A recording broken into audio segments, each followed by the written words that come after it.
ඔන්න මගේ යාළුවනේ අපි ගෙනාවා අලුත්ම ගැජට් එකක් මේක පවර් පාවිච්චි කරන පවර් මොනිටර් පාවිච්චි කරන හැමෝටම පට්ට වටින භාණ්ඩයක් ගෙනාවේ මේක ටිකක් හොයාගන්න අමාරුයි එනකොට අපේ රිලැක්ස් සවුන්ඩ්ස් ඇන්ඩ් ඉන්ස්ට්‍රුමන්ට්ස් ඩීලර් අපේ ආයතනයේට ගෙනල්ලා තිනවා මේකේ වටිනාකම මොකද්ද කියනවනම් මේකේ අපි වයර් එකක් පාවිච්චි කරන්න ඕනේ නැහැ. මේක වයර්ලස්. මේක AK 386 කියන මොඩල් එක. මේක ප්‍රීපවර් එකකින් එන්නේ කියන කම්පැනි එකකින් එන එකක්. මේකෙන් අපිට පුළුවන් අතුල බලනවා නම් මෙහෙමයි. මේකේ තියෙනවා යුනිට් දෙකක්. අපිට තියෙන්නේ එක යුනිට් එකක් අපේ මික්සරේ ලයින් ඉන් එකට දෙන්න නැත්නම් ඔක්ස් අවුට් එකකට දෙන්නත් පුළුවන්. එක පැත්තක් ඒ විදිහට හයි කරගත්තා. මේකේ වොලියුම් කන්ට්‍රෝල් එකක් තියෙනවා. ඔයාලට මම ඒක පෙන්නන්නම්. මේක ඔන් කරාන් පස්සේ හැමදේම පෙන්නනවා. මේක මීටර 50ක් දුවන්න පුළුවන්. මේක මීටර 50ක් බයිනස් දුවනවා. රීචාර්ජබල් බැටරි දෙකක් තියෙනවා. ඇතුලේ රීචාර්ජබල් බැටරි දෙකෙන් පැය 5ක් 6ක් දුවන්න පුළුවන්. කිසිම ප්‍රශ්නයක් නැහැ. අපි බලමු සින්දුව ප්ලේ කරලා කොහොමද කියලා. මේ පැත්ත බලන්න එක වයරයක්වත් සම්බන්ධ කරලා නැහැ. අපි පවර් එකක් එහා පැත්තෙන් දාලා තිනවා. මේකේ දාලා නැහැ. අපි වෙන්නන්නේ.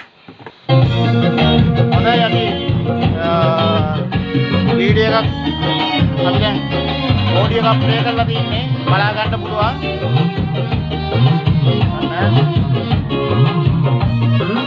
දැන් මේකේ වොලියම් එක අපිට අඩු කරගන්නත් පුළුවන්.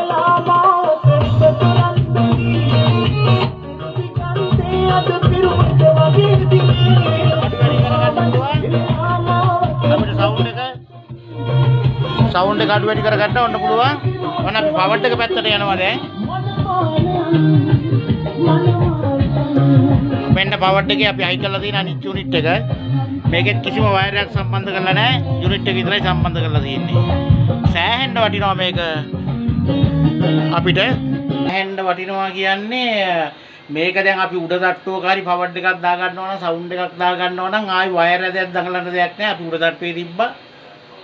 අපි මික්සරේ පල්ලෙහා තියාගත්තා වැඩේ කරා. අපිට මේකට මෙන්න මේ චාර්ජබල් චාර්ජ් කරගන්න අපිට ෆෝන් එකෙන් බැටරි දෙකකට චාර්ජ් කරගන්න පුළුවන්. මේ කේබල් එක හම්බ වෙනවා. මොනෝ කන්වර්ටර් එකක් තියෙනවා. අපිට මොනෝ එකක් පාවිච්චි කරන්න තියෙනවා නම් පවර් එක පැත්තේ මේ කන්වර්ටර් එක ගහලා ගහ ගන්න පුළුවන්. සුපිරි භාණ්ඩයක්.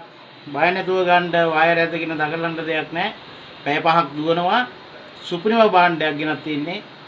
ඔයාලට ගන්නවා නම් මගෙන් විස්තර අහලා මගේ නම්බර් එක තියෙනවා පේජ් එක බලලා ඔයාලට විස්තර අහලා ගන්න පුළුවන්. එහෙනම් අයිබෝවා.